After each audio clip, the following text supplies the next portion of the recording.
আরেকটি বিষয় আমরা ফোকাস করতে পারি, এই শীতের সময় সদকার একটা বড় সুযোগ আছে।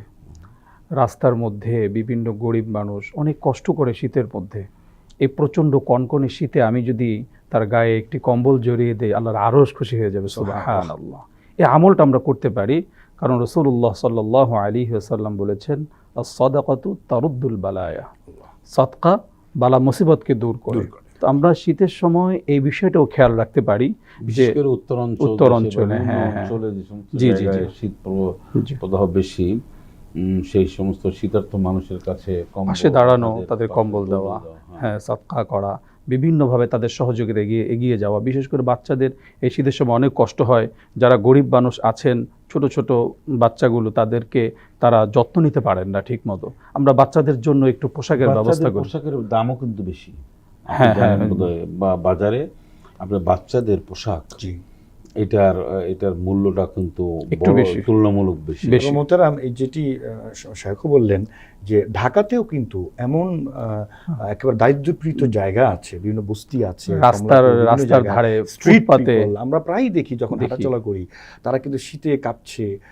একদম শীতার্থ যে জায়গাগুলি আমরা বেছে বেছে এ ধরনের যদি আমরা একটা প্ল্যান করে, একটা প্রজেক্ট করে, এটা আমাদের দায়িত্ব। আসলে ধনাঢ্য ব্যক্তি যারা রয়েছেন, ব্যবসায়িক যারা রয়েছেন, ওনারা তো ওনাদের উপর দায়িত্বটা তুলনামূলক বেশি। যারা ধনাঢ্য ব্যক্তি, ওনারা যদি প্ল্যান ওয়াইজ ওনারা করেন একটা অঞ্চলে, তো সেটাই ওনাদের উপর তো দায়িত্ব। কিয়ামত আল্লাহ রাব্বুল আলামিন এই যাদের সম্পদ দিয়েছেন, ওনাদেরকে জিজ্ঞাসা করবেন তোমরা সম্পদ কিভাবে ইনকাম করেছো, কিভাবে ব্যয় করেছো, এই জবাবটা দিয়ে তারা যাবে।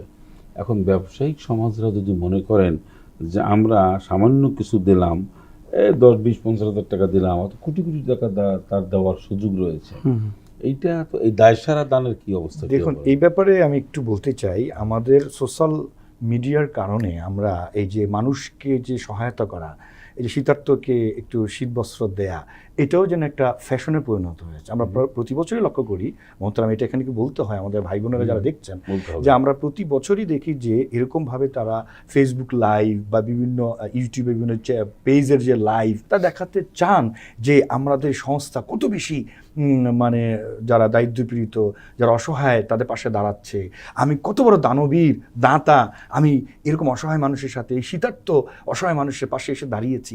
এভাবে করে করে তারা প্রদর্শন করে, খুব বেশি যা দিচ্ছেন তার চেয়ে মানে দেখানোর প্রবণতা, এই যে শো অফ করা বা এই যে মানুষকে প্রদর্শনের ইচ্ছা, এটা কিন্তু ইসলাম এটাকে রিয়া বলেছে।